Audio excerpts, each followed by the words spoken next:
everyone, this is Saloni Pandey and I welcome you all to Magnet Brains, the only channel where you get complete CBSE courses from kindergarten to class 12. साथ ही साथ में NTSC, olympiad, one shot revision, NEET, JEE, Hindi medium, English medium और सभी state board के videos, और ये सब कुछ मिलता है बिल्कुल फ्री ऑफ कॉस्ट, यानी कि 100% फ्री ऑनलाइन एजुकेशन बिना किसी पेड सब्सक्रिप्शन के। आपको किसी भी तरीके का कोई भी पेमेंट नहीं करना है।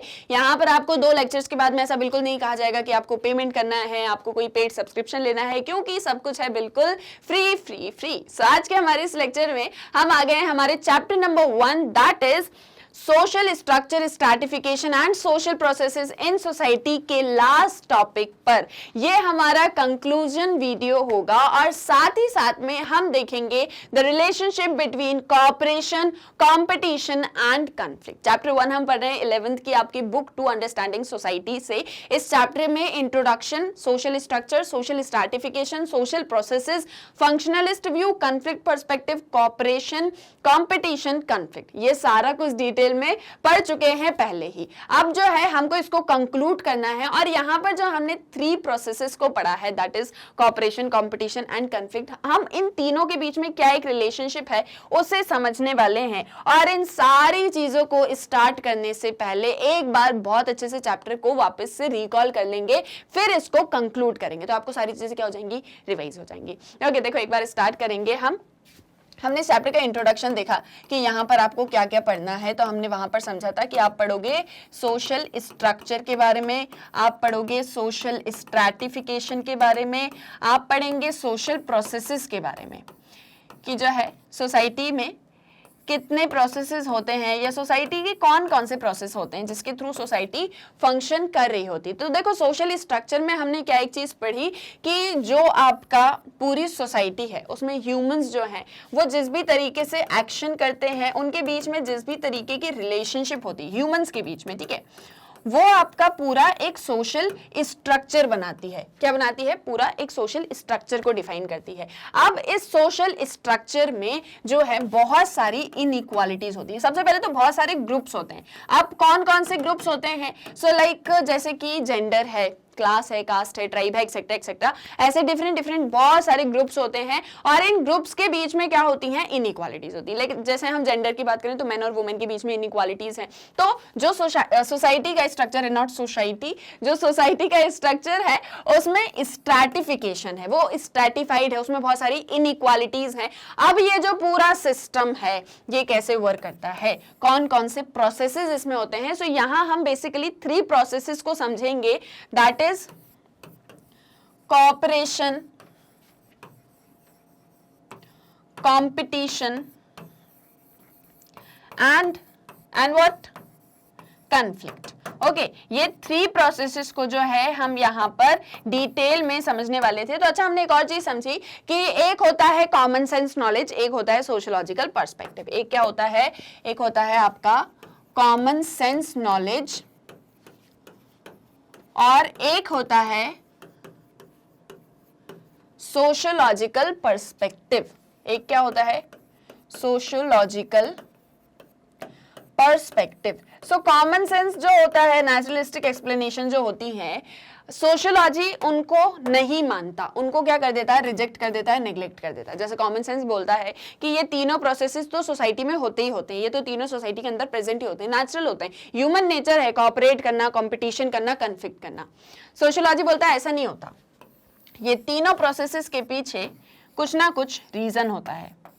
सोसाइटी कोऑपरेट क्यों करेगी? कारण है उसके पीछे। कंपटीशन क्यों होगा? कारण है उसके पीछे। कॉन्फ्लिक्ट क्यों होगा? कारण है उसके पीछे।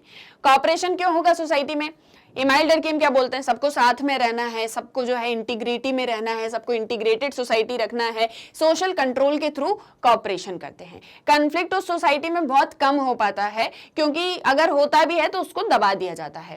कंपटीशन की अगर हम बात करें तो वो तो सोसाइटी का पार्ट है, सभी उसके साथ में कंपटीशन करते हैं और इट इज एन आइडिया, ठीक है, कि आपको जो है कंपीट करना है। जैसे डेवलपिंग कंट्रीज हैं, जो डेवलप्ड कंट्रीज हैं, वो भी कंपटीशन करती हैं। लाइक जो है, जैसे हमने लेजिस फेयर वगैरह के बारे में पढ़ा था, कंपटीशन और इंडिविजुअलिज्म जो मॉडर्न फिनोमेना है, इसके बारे में हमने पढ़ा था। कन्फ्लिक्ट पर्सपेक्टिव है, इनइक्वालिटीज होती हैं, इसलिए सोसाइटी में इनवॉलंटरी कॉपरेशन होता है, इसलिए कन्फ्लिक्ट भी होता है और इसीलिए कंपटीशन भी होता है, क्योंकि ज्यादा से ज्यादा प्रॉफिट अर्न करना है, ज्यादा से ज्यादा जो है एफिशिएंसी शो करनी कि हम ज्यादा एफिशिएंट हैं। तो हर एक चीज के पीछे रीजन होता है, it is not like common sense, ठीक है। तो हर एक चीज के पीछे कारण है, इसीलिए ये सारी चीजें हो रही हैं और इसको हम क्या बोलते हैं, इसको हम बोलते हैं 3C।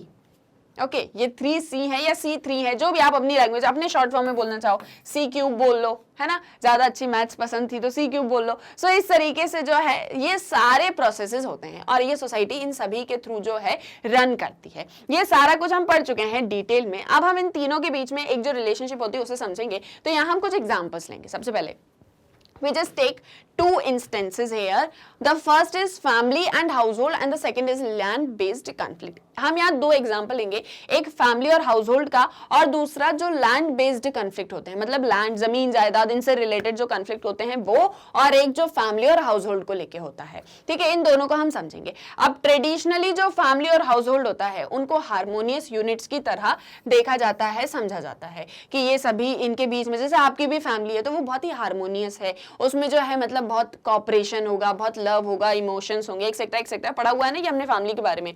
तो इसको जो है एक हार्मोनियस यूनिट की तरह देखा जाता है जहां पर कॉपरेशन डोमिनेंट है और जो अल्ट्रुइज्म होता है वो ड्राइविंग प्रिंसिपल है ह्यूमन बिहेवियर का। अल्ट्रुइज्म का मतलब क्या, जहां पर आप एक दूसरे के बारे में सोचते हो, आप जो है दूसरों का भला करना चाहते हो, उनके बारे में अच्छा सोचते हो, गुड डीड्स के बारे में सोचते हो, तो that is your altruism. Hindi में इसे परोपकार कहते हैं ना, कि आप किसी दूसरे के बारे में सोच रहे हो, उसके ऊपर उपकार कर रहे हो, उसकी किसी तरीके से कोई हेल्प कर रहे हो, आपके अंदर इमोशंस हैं, एक्सेट्रा एक्सेट्रा। सो जो है कॉपरेशन डोमिनेंट है और अल्ट्रुइज्म जो है ह्यूमन बिहेवियर को गाइड करता है कि आपको किस तरीके से रहना है। सो ये एक आइडिया है किसको लेके, फैमिली या हाउस होल्ड को लेके, जो कि ट्रेडिशनली बहुत लंबे समय से चला हुआ आ रहा है।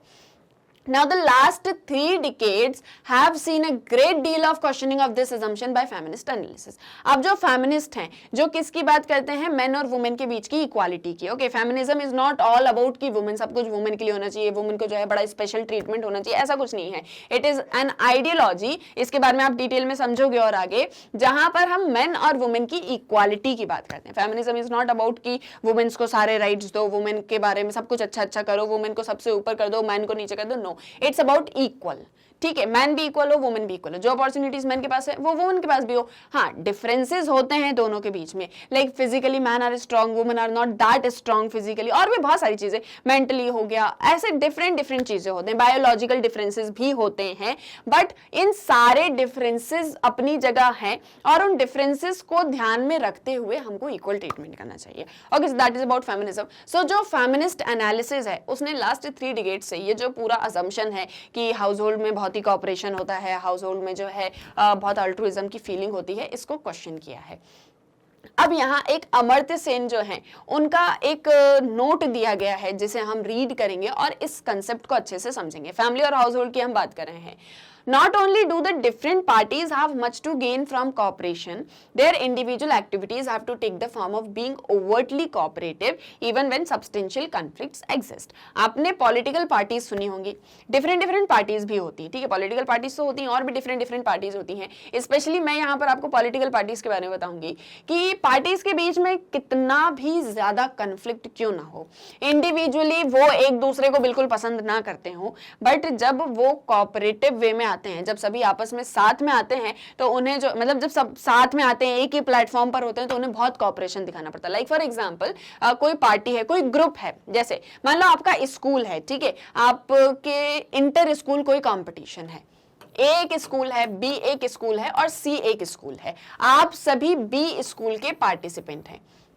अब यहाँ पर जस्ट सपोज 50-50 पार्टिसिपेंट्स हैं, ओके। अब इन 50 में से आप कौन हो, आप मान लो 1 नंबर पर हो और आपको जो 5 और 10 नंबर पर स्टूडेंट्स हैं, आपको उनके साथ में आपकी बिल्कुल नहीं बनती, आपको वो बिल्कुल अच्छे नहीं लगते, या जो सिर्फ 5 नंबर का आपको उसके साथ में बिल्कुल अच्छा नहीं लगता, और आप जब इसके साथ में होते हो, सिर्फ ये 50 होते हो, तो आपके बीच में बिल्कुल आपस में नहीं बनती, आपको अच्छा नहीं लगता एक दूसरे से बात करना, और मतलब कुछ भी, ठीक है, कुछ भी आपके बीच में कंफ्लिक्ट है, आपका क्लैश ऑफ इंटरेस्ट है। लेकिन जब इंटर स्कूल कॉम्पिटिशन होगा तो आप सब एक दूसरे के अगेंस्ट में होंगे, और इस 50 के अंदर चाहे 1 वाला हो, चाहे 5 वाला हो, चाहे 10 वाला हो, सभी को आपस में साथ में रहना होगा, सभी को अपनी एक कोऑपरेटिव फीलिंग जो है वो दिखानी पड़ेगी, चाहे कितने ही कॉन्फ्लिक्ट्स हो उनके बीच में।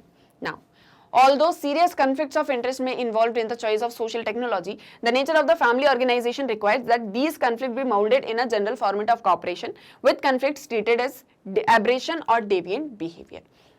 सेम वे में जो फैमिली होती है या जो हाउस होल्ड होती है उनके बीच में क्लैश ऑफ इंटरेस्ट हो सकते हैं, बट वो इन क्लैश ऑफ इंटरेस्ट को, इन कन्फ्लिक्ट को डेविएंट बिहेवियर की तरह मानती है और हमेशा चाहती है कि एक जनरल फॉर्मेट जो है कॉपरेशन का वो सोसाइटी के अंदर बना रहे। वो कभी भी सोसाइटी इन द सेंस की फैमिली, वो फैमिली ग्रुप जो है उसके अंदर हमेशा बना रहे। Since conflict is often not overtly expressed, it has been found that subaltern or subordinate sections, whether women in households or peasant in agrarian societies, develop different strategies to cope with conflict and ensure cooperation.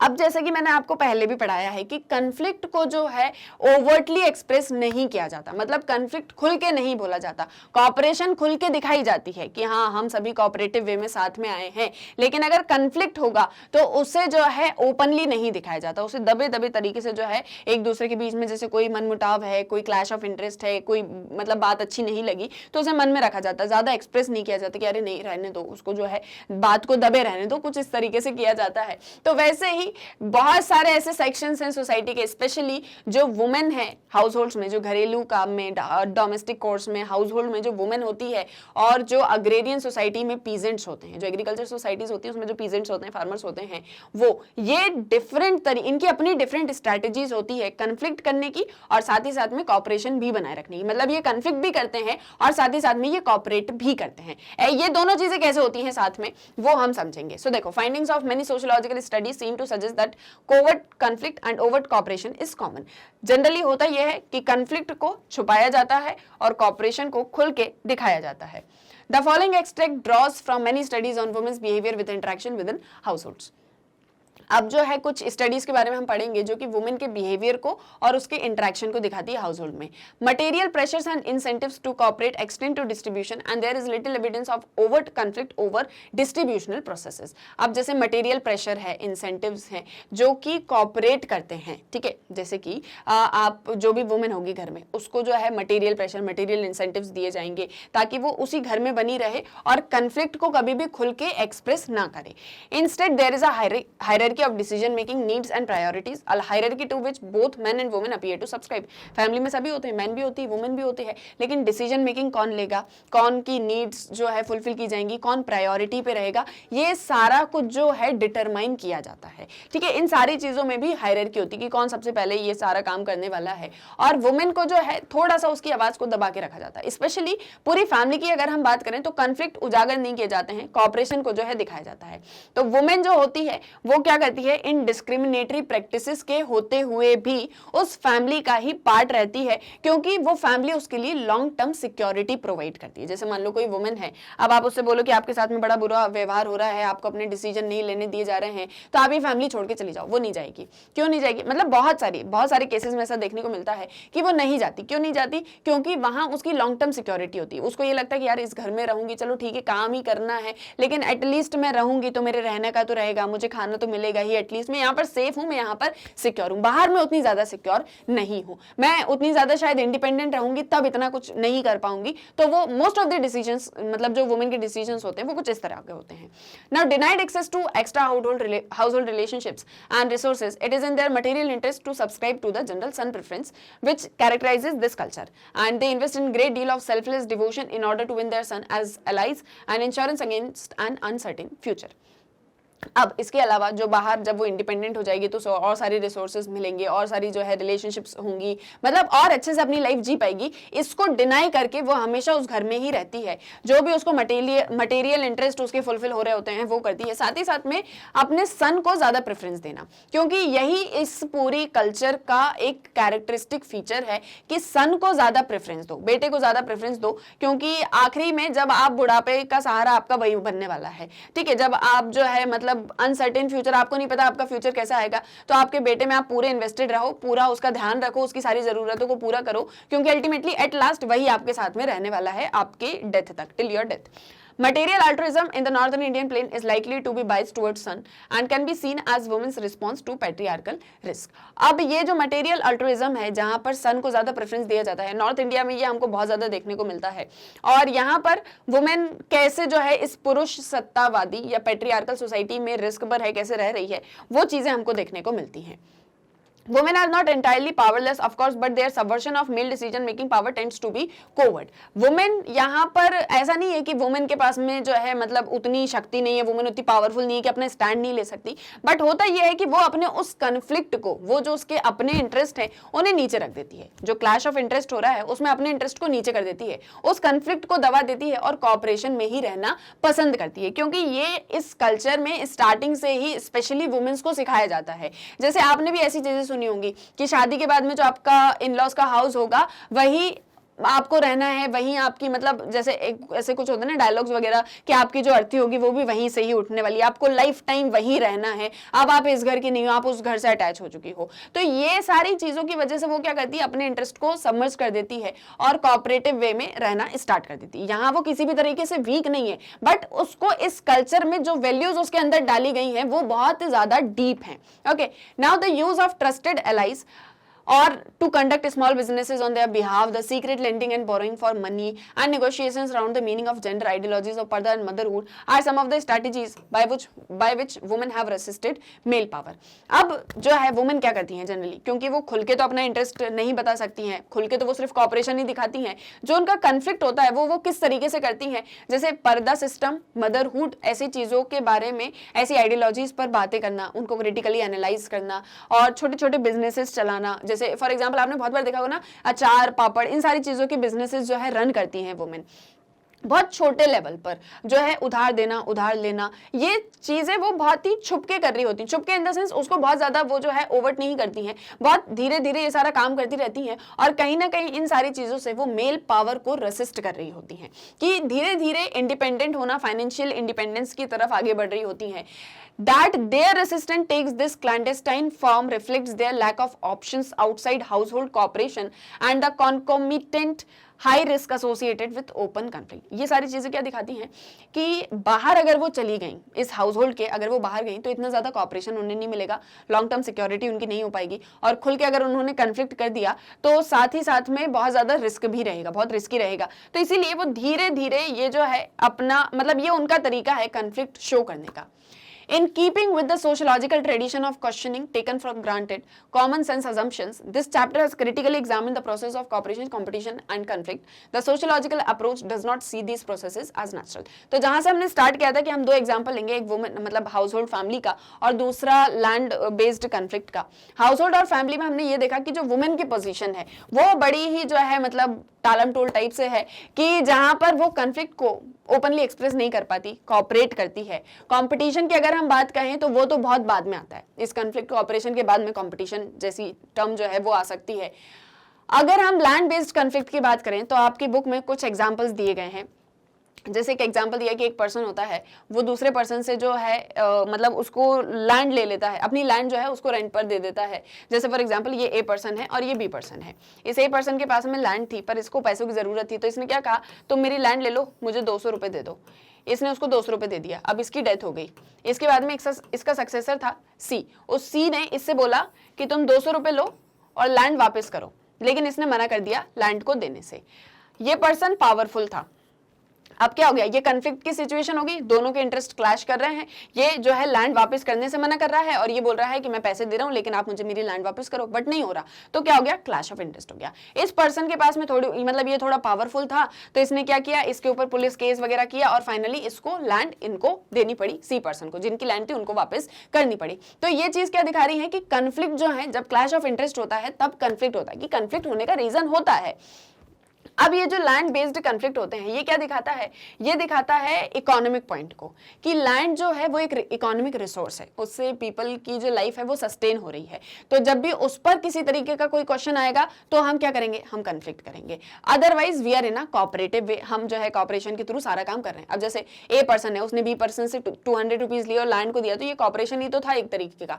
लेकिन बाद में जब B person ने उसके बेटे को, उसके successor को वो लैंड वापस देने से मना कर दी तो क्या हो गया, कन्फ्लिक्ट हो गया. तो इस तरीके से कॉन्फ्लिक्ट कोऑपरेशन चलता रहता है। और यहाँ पर इस चैप्टर में हमने इन तीनों के बीच में एक किस तरीके की रिलेशनशिप है इन्हें क्रिटिकली एग्जामिन भी किया है, इनको क्वेश्चन भी किया है। सोशियोलॉजी कभी भी नेचुरल प्रोसेसेस को नहीं मानती है, हर एक चीज को क्वेश्चन करती है। तो अगर ये तीनों प्रोसेसेस सोसाइटी में चल रहे हैं तो उसके क्या रीजन है ये हमको पर्टिकुलरली इस चैप्टर में बताया गया है।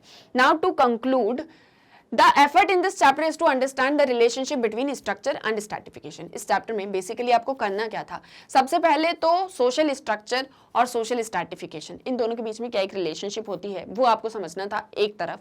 दूसरी तरफ जो सोशल प्रोसेसेस होते हैं, कॉपरेशन, कंपटीशन, कॉन्फ्लिक्ट, ये तीनों कैसे चलते हैं ये आपको सेकेंड हैंड पे समझना था। तो आपने यहाँ नोटिस किया होगा कि तीनों प्रोसेसेस डिफरेंट है, कॉपरेशन डिफरेंट है, कंक्लूजन डिफरेंट है, और सॉरी कंपटीशन डिफरेंट है, और साथ ही साथ में कॉन्फ्लिक्ट भी डिफरेंट है। तीनों अपने अपने स्फीयर में वर्क कर रहे हैं लेकिन फिर भी को एग्जिस्ट करते हैं। तीनों जो है साथ में रहते हैं, एक दूसरे के साथ में ओवरलैप करते हैं, कभी कभी फैशन कंसील करते हैं, as evident in the above discussion about forced cooperation. क्या आप किसी को फोर्सिबली कॉपरेट करने के लिए बोल रहे हो, कॉन्फ्लिक्ट हो रहा है, कंपटीशन हो रहा है सोसाइटी में। सो तीनों प्रोसेस को आपको बहुत अच्छे से समझना था। और सोशल स्ट्रैटिफिकेशन और सोशल स्ट्रक्चर का मीनिंग क्या है ये आपको बेसिक समझना था। सारी चीजें एक दूसरे से रिलेटेड हैं, अगर रीड नहीं करोगे तो एग्जैक्टली समझ में नहीं आएगा कि क्या होती हैं चीजें। सो बेसिक है कि सबसे अच्छे से सारी चीजों को रीड करो, समझो, चैप्टर को रीड करो, जो बॉक्सेस हैं उन्हें मत छोड़ो, जो भी इंपॉर्टेंट इन्फॉर्मेशन उनमें दी जाती है तो आप चैप्टर बहुत अच्छे से समझ पाओगे। And I am very much sure आपको कोई भी डाउट नहीं होगा। तो अच्छे से हर एक चीज को समझो, अच्छे से हर एक चीज को पढ़ो, इसमें कोई भी डाउट आता है तो मुझसे कमेंट सेक्शन में पूछो। अच्छा, सभी वीडियोस आपको यूट्यूब पर और साथ ही साथ में मैग्नेट ब्रेन्स की जो ऐप है प्ले स्टोर उस पर तो मिल ही जाएंगे, सब आप उसको डाउनलोड कर सकते हैं। इसके अलावा आप वेबसाइट भी एक्सेस कर सकते हैं, वहां वेबसाइट में आपको सभी videos class wise, sequence wise, book wise मिल जाएंगे, तो आपको ज्यादा प्रॉब्लम नहीं होगी। जैसे आपने गूगल पे किया www.magnetbrains.com एंटर किया, जैसे ये एंटर करोगे आपके सामने magnet brains education platform open हो जाएगा। स्क्रॉल करोगे देखोगे यहाँ पर सभी क्लासेस के कोर्सेज के वीडियोस आपको दिख जाएंगे। जो भी क्लास, जो भी कोर्स आपको स्टडी करना है जस्ट उस पर क्लिक करना, क्लास या कोर्स से रिलेटेड ये सारे सब्जेक्ट के वीडियोस आ जाएंगे। आपको जो भी सब्जेक्ट स्टडी करना है वॉच नाउ पे क्लिक किया, सब्जेक्ट से रिलेटेड चैप्टर वाइज वीडियोस आ जाएंगे। जो भी चैप्टर आपको स्टडी करना है उस पर क्लिक करोगे उससे रिलेटेड सब टॉपिक्स भी आ जाएंगे, टॉपिक वाइज एक्सप्लेनेशन आ जाएगा, एनसीईआरटी आ जाएगा, वन शॉट रिवीजन आ जाएगा, मतलब एनसीईआरटी में जो क्वेश्चन दिए होते हैं उसके सॉल्यूशंस आ जाएंगे। आपको जो भी टॉपिक स्टडी करना है वॉच नाउ पे क्लिक करना और ये वीडियो ओपन, यहाँ से नेक्स्ट वीडियो देखना है, नेक्स्ट वीडियो पर क्लिक करो, ये नहीं देखना है कुछ और देखना है यहाँ से कैंसिल कर दो। सो आपको बहुत ही सीक्वेंस वाइज, बहुत ही मतलब इजीली सभी वीडियोस मिल जाएंगे, बहुत इजीली वेबसाइट को एक्सेस कर सकते हो। आप एक और काम और करना है कि अपने फ्रेंड्स, अपने रिलेटिव्स को बताना है जो भी हिंदी मीडियम में पढ़ते हैं कि मैग्नेट ब्रेन्स का अपना हिंदी मीडियम चैनल है, that is Magnet Brains Hindi. So यहाँ पर आपको सभी क्लासेस के, सभी कोर्सेज के हिंदी में भी वीडियोस मिल जाएंगे। सो फटाफट इस चैनल को भी सब्सक्राइब कर देना और आज का लेक्चर पसंद आया हो तो लाइक करना, शेयर करना और चैनल को सब्सक्राइब करना मत भूलना। हम मिलेंगे हमारे नेक्स्ट वीडियो लेक्चर में। Thank you very much.